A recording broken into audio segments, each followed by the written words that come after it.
Hello, everyone. It's Christina Poncher, and thank you for joining us for another episode of Catching Up with Christina.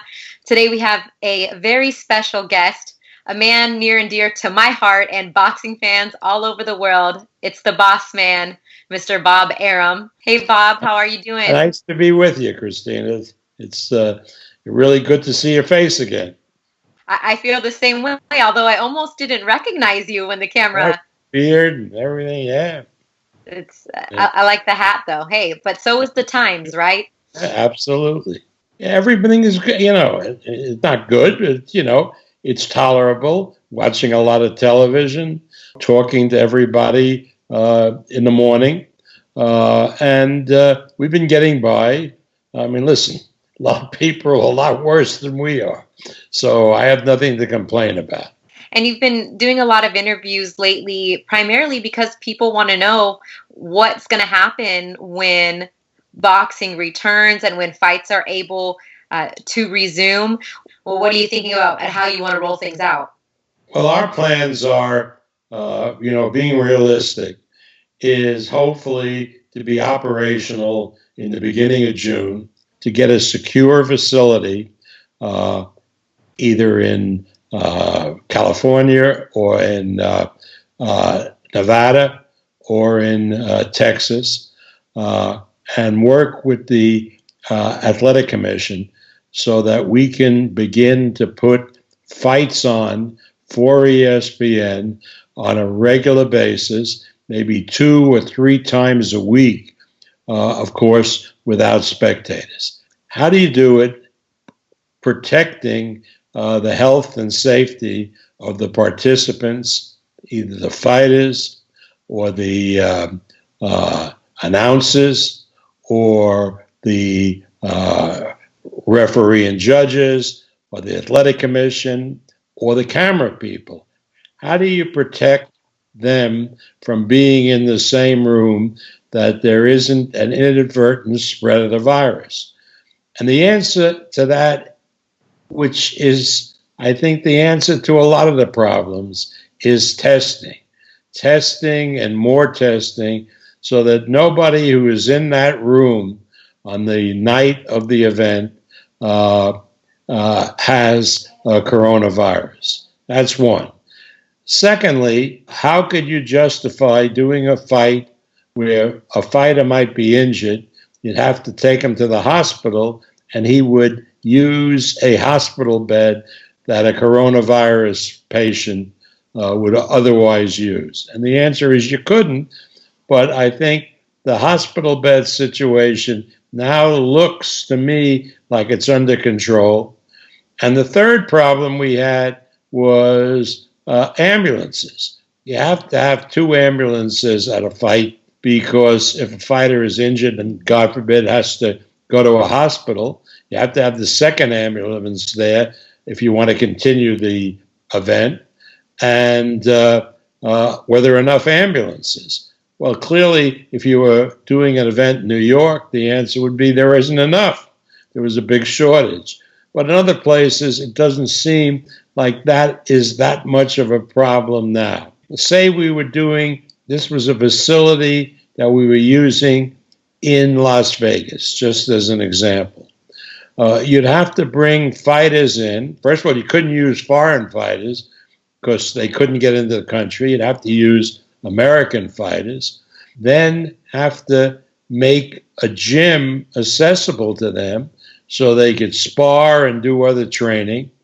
And we have a big gym in Las Vegas, the top-ranked gym, and we have explored getting that place completely sterilized and sanitized so that we could start doing this training program for fighters who will participate in the fights on a regular basis. We now are confident that we can accomplish that. Then where would you put the fighters? Say we take Las Vegas, the hotels will be opening up and there won't be that many visitors coming in.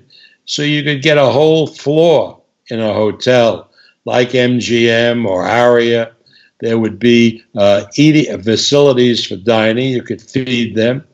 and you could keep them in a sterilized type of environment as they were getting ready to participate in the event.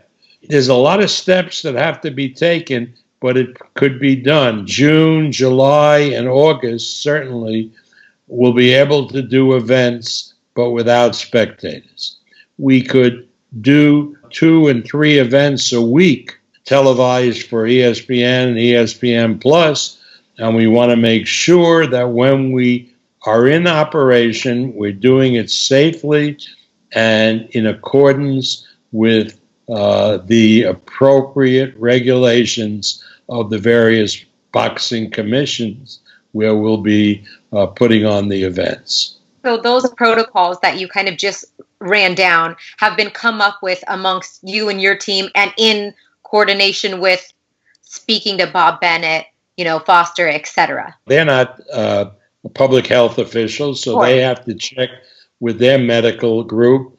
We're going to be conferring with the infectious disease program in the Cleveland Clinic to get guidance from them. The one thing we have to realize is our limitations. I mean, we know about guys know how to make good matches, but they have no experience dealing with a situation like the one we're in now. In anticipation of scheduling out these fights, would you be going somewhat in order of fights that were canceled, like Shakur's fight, Conlan's fight, etc.? We wouldn't be able to stage Mick Conlan's fight in our facility because of the travel ban. Hopefully, in the UK, they'll be up and running, and we would do Mick's fight in Belfast or Dublin or one of those places.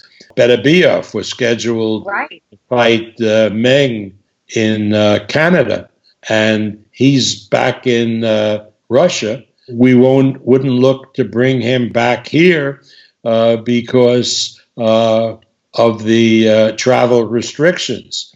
I mean, there's a limit to what we can do. It's not going to be easy. It's going to be, and everybody's going to have to be patient, and we're not going to be able to do 8, 9 fights on a show. We'll probably have to do more like 4 fights on a show, because if we're going to do 3 shows in a week, I mean, we can't handle 30 fights. That's what we're discussing now, 4-fight events.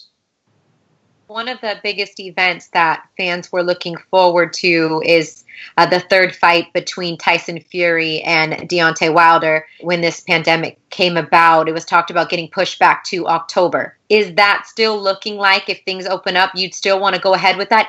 It's one thing to take events that were done with 2,000-3,000 people and do them now without crowd. It's not nearly as egregious as doing a Tyson Fury Wilder fight without fans, when the fans in the last fight put in almost $17 million into the coffers in purchase of tickets. Now, how do you replace that $17 million?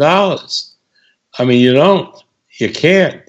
A Fury Wilder fight might have to wait a couple of more months until we can go back to full spectators. For a sport like boxing, when big events where the gate money is so much a big percentage of the revenue, I don't see how you can do it without spectators. I mean, for example, Eddie Hearn is talking about Joshua and Pulev. Can he afford to do that fight? In other words, could Joshua and Pulev fight without spectators? Well, I suppose they could, but at what sacrifice for the fighters? It's going to be very hard to do a Loma Lopez fight without spectators. We're not going to be able to do a fight with Loma in any event until after the travel ban is lifted, since Loma, who was in the United States, went back to the Ukraine to be at home when everything got shut down. Now, could we do, let's say, a Valdez and Burchell fight? I don't know. So all of those are questions where I don't really have the answers. Our first order of business is to find out how we can get up and running in whatever format is required. And it's not to do title fights. So be it. We'll do the best we can. People will understand. There are a lot of good 10-round fights that we can put on.